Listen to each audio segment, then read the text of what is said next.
The Chinese 112-2 is now available in WoT Blitz. Is it going to be a massive hit? Or should you skip this one? Let's find out.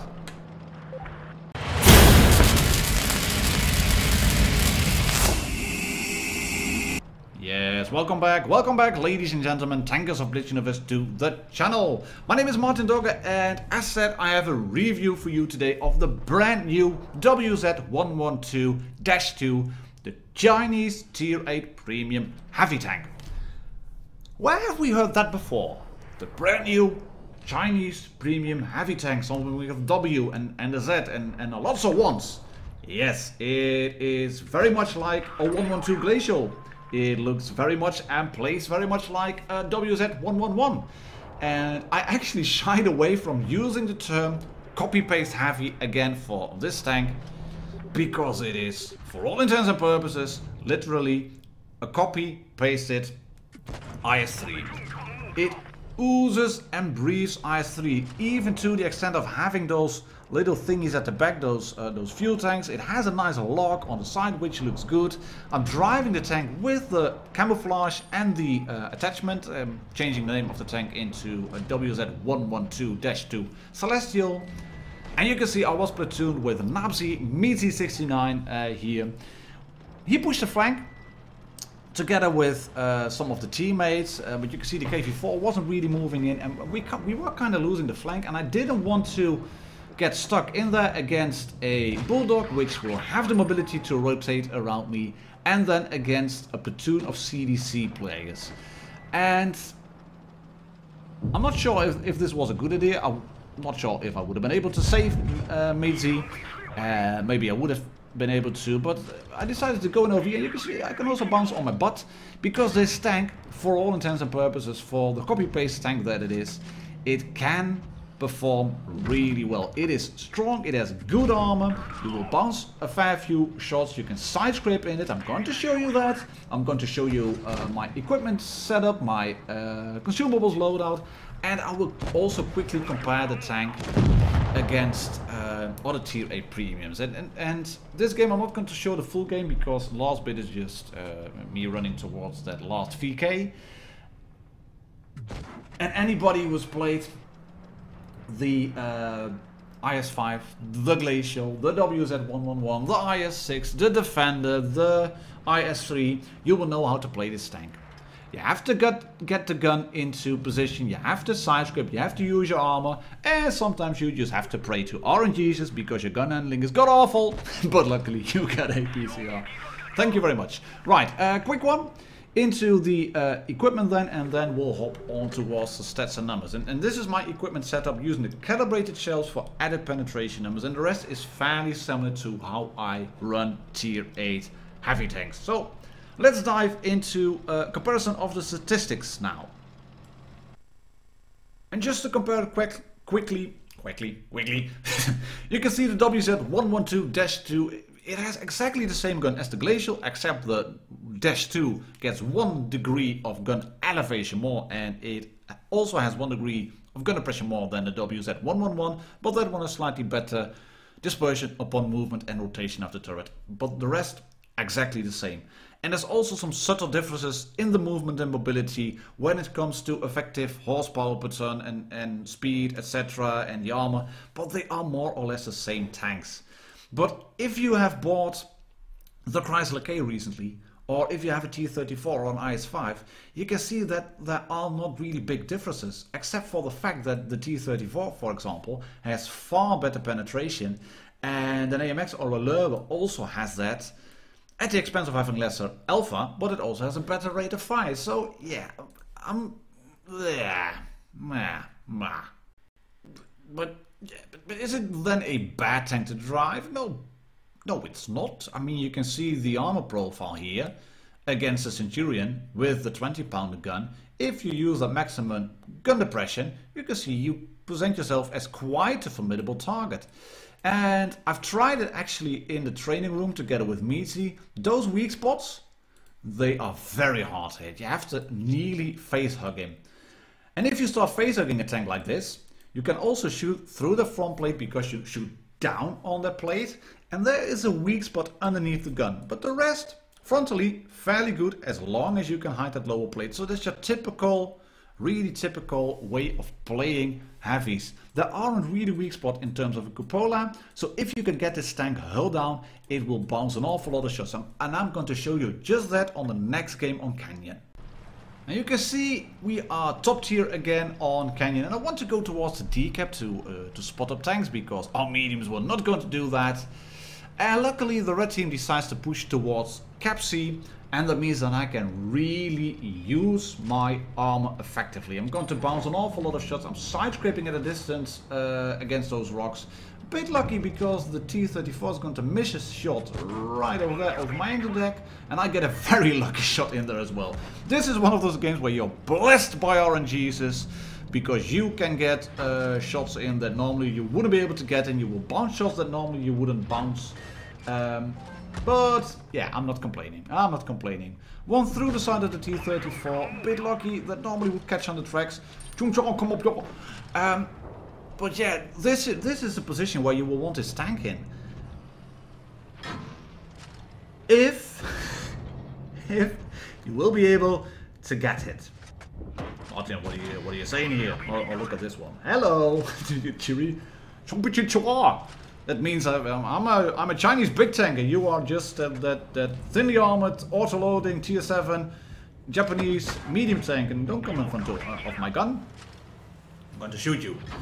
Right, what was I saying again? Yeah, there's going to be salt. There's going to be mad comments in the comment section below, because this is a great tank.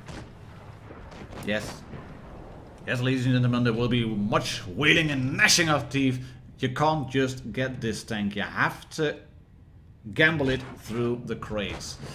And Wargaming make a lot of money from those crates.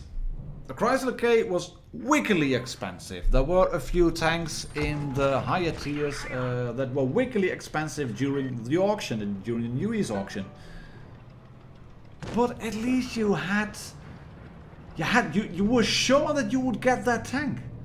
This time you will just have to buy crates and then gamble for it, and then you will get a tank that I think a lot of people already have in this game. I think there are a fair few people. Oh, see what I mean by derpy? I hit impossible snapshots with HE on the Cheery, and then you aim in for the lower plate and it dives into the ground. It's just, the tank is not exciting to play. It's a good one. It is a tank that will appeal to new players more than to veterans because of the fact that it has really good armor. But it will not appeal to veteran players because it doesn't offer anything that that isn't already in the game. It offers nothing new over the Glacial. I have that in my garage. It offers nothing new over the IS-5. I have it in my garage. The WZ-112, same thing. Don't have it, but I don't want it because that's a copy-paste heavy. And this is another copy-paste heavy. It is more of the same. And that's not always a bad thing, because if you have a tank with good mobility but no armor and a really good gun, then you have a sort of more of the same, but in a different way. And I know we will be comparing apples and oranges here, but take for example the leichte Kampfpanzer M41, the Bulldog, the Cruel Twist, and compare it to the Scorpion G. Both of them tier 8, German tanks, premium tanks. Both of them have no armor, but really good mobility and a good gun. But they offer the same type of gameplay, but just ever so slightly different. And yes, it is a light and a tank destroyer, and I know that. But you could say the same about, say, the Type 62 Dragon. Here's a light tank, and the AMX 1357 French light tank. Both of them tier 7 premium light tanks, but they offer a completely different way of playing it. And that's what I like about premium tanks, having something that is just a bit different. This one is no different to the 112 Glacial, to the WZ-111, to the IS-5, the IS-6, the Defender. I have a few of them in my garage. I don't need this one, even if it can side scrape fairly well. But it has such horrific gun handling. It is really bad in terms of gun handling. You will hit miraculous snapshots, like that blind shot on the Panther. All that shot at the beginning on the AMX. That was disgusting. That one shouldn't have hit. Not with this gun handling, but somehow it hit. And then you're driving in at full speed. And you're saying, right, I'm going to attack this Carnarvon at 246 hit point. And you press the trigger and you get this. Just how? And then you will bounce another shot because you can side scrape. And your armor is really troll if you are at full speed and wiggling about. And you can really push the flank in this tank. As you can see, I'm bouncing a shot off my ass. Shooting the Tiger through the lower plate. Because reasons, bumping into him. You're losing just a little bit of hit points. But then popping adrenaline. And I'm face hugging him like a mother buzzer. He wants to shoot my lower plate. But I'm close enough to him to bounce that shot because of the angle plate. And then I got shot up my ass by the bossy. But we have won the town. And this tank, it can be a proper bully. Make no mistake about it. It is a tank that new players will like on account of the armor. But it is still a tank that requires thought and care. So, and of course a big wallet and patience. And then you hopefully wanting to sacrifice it. Look at that shot. That one shouldn't have hit. Not when I was so close to the building, but okay, it hit. It's an AMX 5120. Don't want to get shot by him. I merely want to guard the town here, and I'm looking at the minimap. And well, I have 400 alpha. Why you know blow up? WZ-112-2 FT. Oh, that's one thing as well. If you want something different with a 400 alpha gun, you should have gotten that tank. That tank makes mincemeat of this one. It really does. It is far more enjoyable to drive than this one, I think, because it offers something different. It offers wicked mobility with the same gun. And not that this is a bad tank, and I keep saying it. It is by no means a bad tank. That one isn't going in. Right, saving my shot. Hello, AMX. You want to approach me? I'm gonna shoot you. Oh, there we go. Oh, he missed me. I'm gonna pop adrenaline and bounce yet another shot. As you can see. And we're gonna get shot by him, I think. I'm not quite sure. No, I'm bouncing right, and then I can load HE through the turret side. Oh, there we go. Thank you very much. Shinkoshai, come up, yo! Which means you're a CDC, and I've killed you now.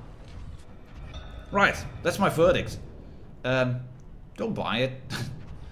I don't buy it. If it hadn't been in crates, then I think I would have recommended this tank. Maybe quite just a bit. Because it is a solid tier 8 premium heavy tank. If you're new to the game and you want a tier 8 premium tank, and this one would have been in the store for say 10k of gold with all the bells and whistles, maybe 12k as a new tank, I would recommend it. It's expensive then, but I would recommend it. But in crates, not so much. So that's it for today, ladies and gentlemen, tankers of Blitz Universe. Thank you very much for your support. I see you all on the next video. Cheers and happy tanking. Oh, and remember to subscribe. Thank you. Thank you.